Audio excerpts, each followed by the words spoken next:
On minimise beaucoup trop la parole de Dieu et ça nous porte grandement préjudice. Parfois, on ne se rend même pas compte qu'on ne prend que 2% de la parole de Dieu et que même dans ces 2%, on prostitue la parole, on la corrompt. J'ai fait plusieurs mini-séries thématiques dernièrement sur la repentance, sur le baptême d'eau, sur le baptême du Saint-Esprit et je m'apprête à en faire une sur le désert.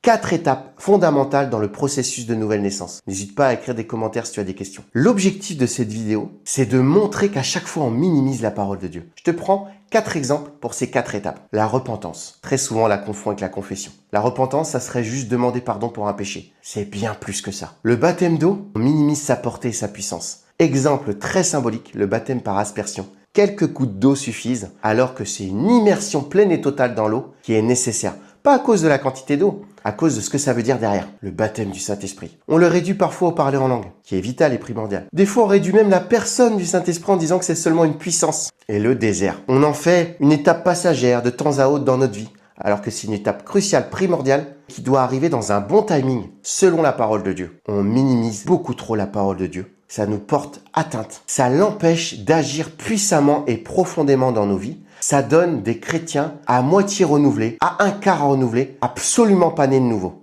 Et c'est excessivement préjudiciable dans le corps de Christ. Alors je prie d'ores et déjà que la portée de la parole de Dieu vienne te toucher puissamment et profondément dans le nom de Jésus-Christ. À très très vite.